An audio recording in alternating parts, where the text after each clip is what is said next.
नमस्कार। The middle class mistake series में एक बार फिर आपका स्वागत है।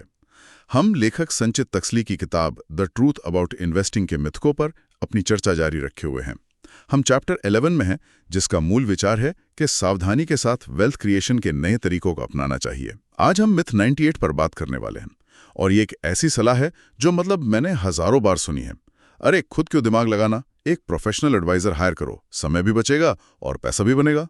सुनने में तो ये 100% सही लगता है ना? तो फिर संचित तक्सली से एक मिथक क्यों कह रहे हैं? चलिए इसी की गहराई में उतरते हैं। ये वाकई एक बहुत दिलचस्प दुविधा है। सोचिए, एक निवेशक है, मान लीजिए उनका नाम राहुल है। उन्होंने एक बहुत बढ़िया फाइनेंशियल एडवाइजर रखा है, सब ठीक चल रहा है, पोर्टफोलियो भी अच्छा कर रहा है। फिर अचानक बाजार में कोई गिरावट आती है। राहुल के दोस्त उसे एक मल्टी बैगर स्टॉक के बारे में बताते हैं। अब राहुल घबराकर अपने एडवाइजर को फोन करता है और कहता है कि पोर्टफोलियो का एक बड़ा हिस्सा बेचकर ये नया वाला स्टॉक खरीद लो। बस यहीं से कहानी बिगड़नी शुरू होती है। अच्छा, तो ये तो वही बात हो गई कि जहां ज्यादा जोगी होते हैं वहां मठ उजाड़ हो जाता है। लेकिन इसमें एक विरोधाभास नहीं है? एक तरफ हम कहते हैं कि निवेशकों को खुद को शिक्षित करना चाहिए, रिसर्च करनी चाहिए, और दूसरी तरफ हम कह रहे हैं कि आप सब कुछ पेशावर पे छोड़ दो और दखलंदाजी मत करो। ये संतुलन कैसे बनेगा? बहुत अच्छा सवाल है, और इसी सवाल में इस मिथक की असली जड़ छुपी है। देखिए, गलती माइक्रो मैनेजमेंट में नहीं है। असली गलती है किसी की विशेषज्ञता के लिए पैसे देना और फिर उस पर भरोसा करने से इनकार कर देना। ये तो वैसा ही है जैसे आपने हवाई जहाज उड़ाने के लिए एक अनुभवी पायलट को काम पर रखा हो और मौसम बिगड़ते ही आप खुद कॉकपिट में घुस जाएं। बिल्कुल, और कंट्रोल्स पकड़ने की कोशिश करने लगे। निवेशक असल में अपना पोर्टफोलियो नहीं, बल्कि अपनी भावनाओं को, अपने डर को मैनेज करने में नाकाम हो जाते हैं। ये तो एक तरह से नियंत्रण की एक मनोवैज्ञानिक लड़ाई हो गई। हम पैसा तो एक्सपर्ट को दे रहे हैं, लेकिन बिल्कुल कंट्रोल अपने हाथ में रखना चाहते हैं। सही कहा। और इसी भरोसे को बनाने के लिए ये समझना भी जरूरी हो जाता है कि आपका सलाहकार है कौन। क्या वो फी ओनली मॉडल पर काम करता है, जहां उसका फायदा सीधे आपके फायदे से जुड़ा है, या फिर वो कमीशन पर काम करता है, जहां हो सकता है कि उसकी सलाह किसी खास प्रोडक्ट को बेचने की तरफ झुकी हुई हो।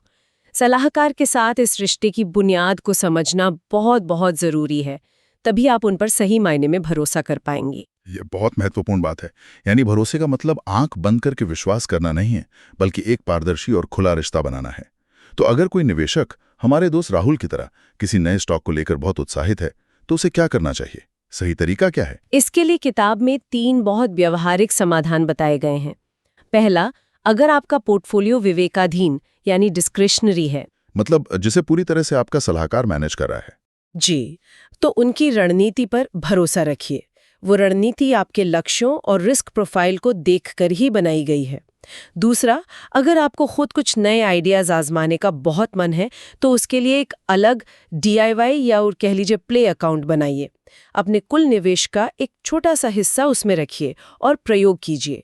इससे आपकी लंबी अवधि की रणनीति भी सुरक्षित रहेगी और आपकी जिज्ञासा भी शांत होगी। और तीसरा समाधान क्या है? तीसरा और सबसे जरूरी, अपने सलाहकार से बात करें। उन्हें बताइए कि आप क्या सोच रहे हैं, आपको कौन सी नई अपॉर्चुनिटी दिख रही है। एक अच्छा सलाहकार आपके आइडिया को सुनेगा और आपको बताएगा कि वो आपकी ओवरऑल फाइनेंशियल प्लानिंग में फिट बैठता है या नहीं। हो सकता है वो आपके आइडिया को अपनी रणनीति में शामिल कर ले, या फिर आपको समझाए कि ये क्यों एक बुरा विचार है। बातचीत का रास्ता हमेशा खुला रखें। साफ है, असल लड़ाई बाजार के उतार चढ़ाव से है ही नहीं, बल्कि खुद के अंदर के डर और लालच से है। तो निवेशकों को खुद से क्या सवाल पूछने चाहिए ताकि वे पटरी पर बने रहें? उन्हें खुद से पूछना चाहिए, क्या मैं अपनी और सलाहकार की निवेश रणनीतियों के बीच सही तालमेल बिठा पा रहा हूं, और मेरी व्यक्तिगत पसंद मेरे पेशेवर रूप से प्रबंधित पोर्टफोलियो पर क्या असर डाल सकती है। ये आत्मविश्लेषण उन्हें भावनात्मक फैसलों से बचाएगा। आज की चर्चा का सार ये है कि एक पेशेवर सलाहकार को काम पर रखने का मतलब है उनकी विशेषज्ञता पर भरोसा करना, न कि उन्हें अपना सहायक बना लेना जो बस आपके आदेशों का पालन करें। विश्वास और अनुशासन की बात तो ठीक है, लेकिन कई बार हमें लगता है कि हम कोई बड़ा मौका चूक रहे हैं। ये जो फोमो है, फियर ऑफ मिसिंग आउट, ये अच्छे निवेशक को पटरी से उतार देता है। अगली बार हम मिथ 99 पर बात करेंगे। पहले भी मिस कर चुका हूं सिमिलर अपॉर्चुनिटी, अब की बार मिस नहीं करेंगे। क्या पिछली छूटी हुई अवसरों का डर हमें बिना सोचे समझे निवेश करने पर मजबूर कर सकता है? फाइनेंशियल लिटरेसी की इस यात्रा में हमारे साथ बने रहने के लिए द मिडिल क्लास मिस्टेक्स सुनते रहिए। जय गुरुदेव।